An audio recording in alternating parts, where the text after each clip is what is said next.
7 अगस्त 2025 का current affair का ये रिवीजन करते हैं हम लोग। ठीक है, पहला क्वेश्चन क्या है? पहला क्वेश्चन एक में रुकेगा। पहला क्वेश्चन है कि हाल ही में वैश्विक AICTE इंडेक्स 2025 में बेंगलुरु को कौन सा स्थान मिला है? तो बेंगलुरु को 26वां स्थान मिला है। बात करें वैश्विक AICTE इंडेक्स 2025 का, तो इसको जारी करने वाला कंपनी का नाम है काउंट पाउंड रिसर्च इंस्टीट्यूट द्वारा इसको जारी किया गया है वैश्विक AICTE इंडेक्स 2025 का। इसमें टॉप किया है सिंगापुर ने, और भारत की कंपनी भारत के बेंगलुरु ने क्या कहता है कि स्टार्टअप इकोसिस्टम के लिए विश्व में 26वां स्थान मिला है। बात करें AI इस शिखर सम्मेलन का, तो पहला हुआ है ब्रेचले UK में, दूसरा हुआ है सियोल साउथ कोरिया में, और तीसरा हुआ है पेरिस फ्रांस में।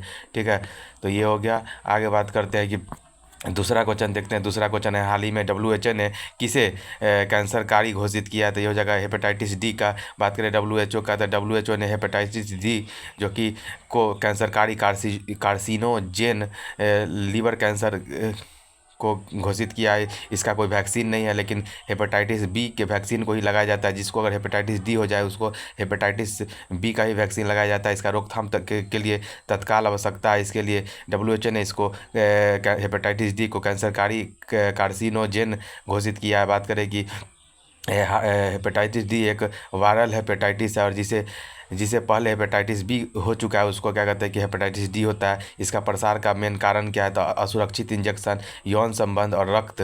ठीक है, आगे बात किया जाए कि नेक्स्ट बात करें तो नेक्स्ट क्या है? आगे बात करते हैं तीसरा क्वेश्चन क्या है कि हाल ही में अंतर्राष्ट्रीय सौर गठबंधन का 107वां सदस्य कौन बना है? तो ये मोल्डोवा बना है। बात करें इंटरनेशनल सोलर अलायंस, अंतर्राष्ट्रीय सौर गठबंधन का 107वां अध्यक्ष मोल्डोवा बना है। यूरोप का एक कंट्री है। ठीक है, इसका राजधानी क्या है? तो चिसिनाउ है। कौन क्या है?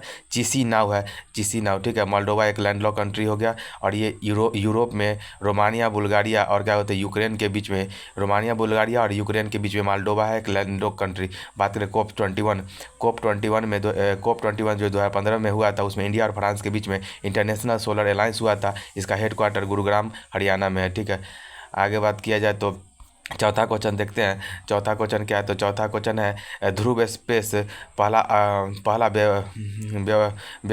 व्यावसायिक ध्रुव स्पेस पहला व्यावसायिक मिशन लीप 1 किससे लॉन्च किया है? तो फाल्कन 9 से। ठीक है, लीप 1 का बात करें तो ध्रुव स्पेस कंपनी का पहला व्यावसायिक मिशन है। इसको लॉन्च करने वाला फाल्कन 9 है।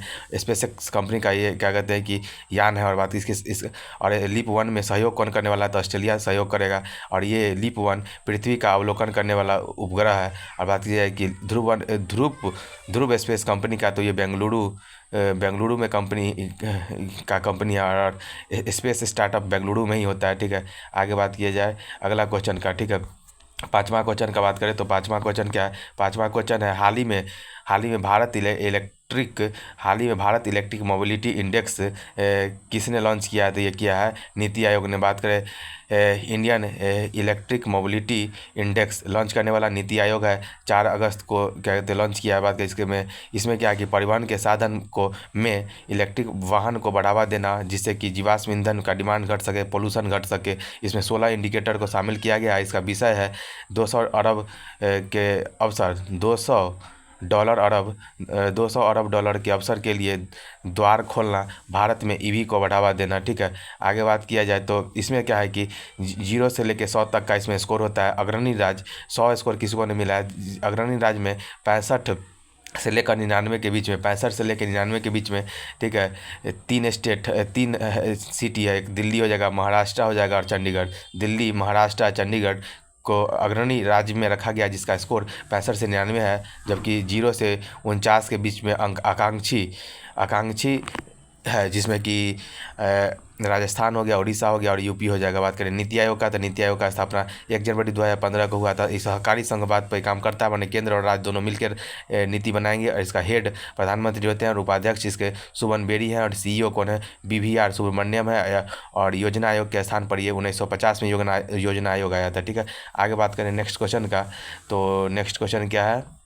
छठा क्वेश्चन है हाल ही में लोकसभा ने किस राज्य की विधानसभा में अनुसूचित जनजाति को आरक्षण प्रदान करने हेतु विधेयक पारित किया है? गोवा। गोवा के विधानसभा ने में कुल सीट कितना है? 40 है। और यहाँ पे अनुसूचित जाति में एक सीट था, और माने SC के लिए एक सीट रिजर्व था, और ST के लिए एक भी सीट रिजर्व नहीं था।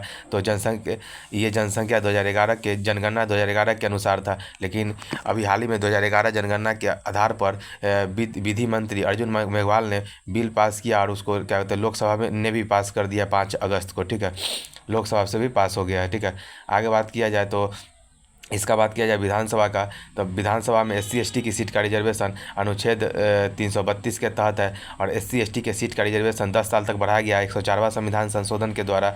और बात करें एंग्लो इंडियन का रिजर्वेशन समाप्त कर दिया गया, जिसमें लोकसभा का 2 सीट और विधानसभा का 1 सीट था, उसको समाप्त कर दिया गया 104वां संविधान संशोधन। ठीक है, और बात किया जाए कि भारत में विधानसभा में न्यूनतम सीट क्या कहते हैं कि सिक्किम का है 32 सीट, और पुडुचेरी का है 30 सीट। पुडुचेरी का 30 हो गया और सिक्किम का 32 है। स्टेट में 32 के साथ सिक्किम सबसे कम है, और स्टेट प्लस UT सबको मिला लिया जाए तो पुडुचेरी का 30 हो जाएगा। मैक्सिमम सीट विधानसभा में क्या कहते हैं UP का 403 सीट, और मैक्सिमम सीट कितना हो सकता है? तो 500 सीट हो सकता है। ठीक है, आगे बात करें नेक्स्ट सवाल का, तो नेक्स्ट सवाल क्या है?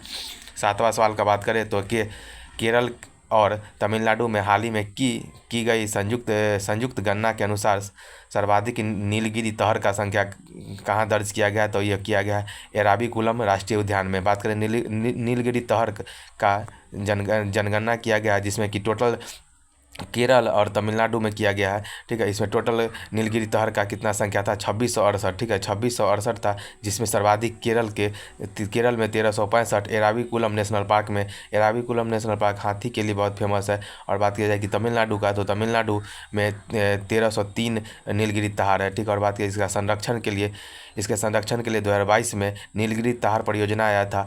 और बात किया ऐसा क्यों किया जा रहा है? क्योंकि IUCN जिसका फुल फॉर्म होता है international union for conservation of nature, क्या ठीक है, इसका स्थापना 1948 में ग्लैंड स्विट्जरलैंड में हुआ था। इसने IUCN ने रेड डाटा बुक में लुप्त प्राय एक्सटिंक्ट जीव में नीलगिरी तहर को रखा है। ठीक है, आगे बात करा जाए 8वां क्वेश्चन का ना। 8वां क्वेश्चन का बात करें तो 8वां क्वेश्चन है हाल ही में अंतर्राष्ट्रीय समुद्र तल प्राधिकरण का ऐतिहासिक 30वां सत्र कहाँ हुआ है? तो जमैका में। ठीक है, बात करें इंटरनेशनल सीबेड अथॉरिटी का बात किया जाए तो इसका 30वां सत्र जमैका के राजधानी किंगस्टन में हुआ है। इसमें गहरे समुद्र में जो खनिज एवं जीव मिलते हैं उसके संरक्षण के लिए इसका अंतर्राष्ट्रीय समुद्र तल प्राधिकरण का 1994 में स्थापना हुआ था। इसका हेडक्वार्टर किंगस्टन जमैका में ही है। और 1 नवंबर को अंतर्राष्ट्रीय समुद्र तल दिवस मनाया जाएगा। ठीक है, माने कि अंतर्राष्ट्रीय गहरा समुद्र तल दिवस मनाया जाएगा, ऐसा कहा गया है। ठीक है, आगे बात करें नेक्स्ट क्वेश्चन का, तो देखिए यहाँ पर एक और यहाँ पे न्यूज क्या है कि 7 अगस्त 2025 को MS स्वामीनाथन शताब्दी अंतर्राष्ट्रीय सम्मेलन। ठीक है, 7 अगस्त 2025 को MS स्वामीनाथन शताब्दी अंतर्राष्ट्रीय सम्मेलन होगा दिल्ली में, जिसमें कि मोदी जी भी भाग लेंगे। ठीक है, और बात की इसका क्या टैगलाइन होने वाला है? इसका टैगलाइन होने वाला है सदाबहार क्रांति जैविक खुशी का मार्ग। सदाबहार क्रांति जैविक खुशी का मार्ग इसका क्या कहते हैं कि ये टैगलाइन होने वाला है। ठीक है, आगे बात किया है 9वां सवाल है कि हाल ही में लड़कियों को उच्च शिक्षा को बढ़ावा देने के लिए मुख्यमंत्री निजुत मोइना असोनी 2.0 किसने लॉन्च किया है? तो असम ने।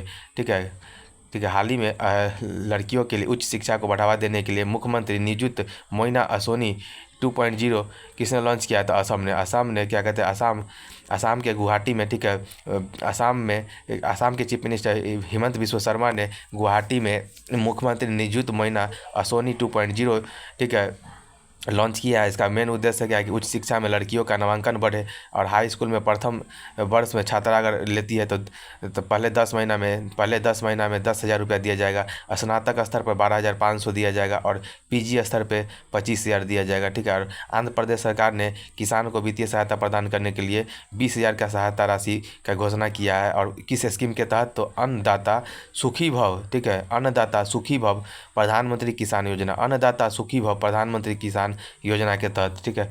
आगे बात करें 10वां क्वेश्चन का, ठीक है। 10वां क्वेश्चन क्या था? 10वां क्वेश्चन है क्या कि प्रतिवर्ष, ठीक है, प्रतिवर्ष राष्ट्रीय हथकरघा दिवस कब मनाया जाएगा? तो प्रतिवर्ष राष्ट्रीय हथकरघा दिवस 7 अगस्त को मनाया जाता है, ठीक है। बात किया जाए कि ऐसे क्यों मनाया जाता है कि 1905 में कर्जन ने बंगाल विभाजन के लिए 16 अक्टूबर 1905 का डेट फिक्स किया था, ठीक है। और इसी कारण से 7 अगस्त 1905 को स्वदेशी आंदोलन चालू हुआ था, ठीक है। और बात किया जाए कि कलकत्ता के टाउन हॉल में विदेशी वस्तु का बहिष्कार किया जाएगा। और 6 अगस्त 1945 को 6 अगस्त 1945 को हिरोशिमा जापान में परमाणु बम अमेरिका ने गिराया था, ठीक है। और 2015 में भी क्या है कि इसको 2015 से स्टार्ट हुआ था ना राष्ट्रीय हथकरघा दिवस मनाना, ठीक है। 7 अगस्त से 2015 में राष्ट्रीय हथकरघा दिवस मनाने का शुरुआत हुआ था, ठीक है। और 7 अगस्त को भाला फेंक दिवस भी मनाया जाता है। और खेला होवे दिवस क्या होता है कि पश्चिम बंगाल में 7 अगस्त को ही मनाया जाता है, ठीक है। आगे बात करें तो और कुछ है नहीं, आगे देखते हैं।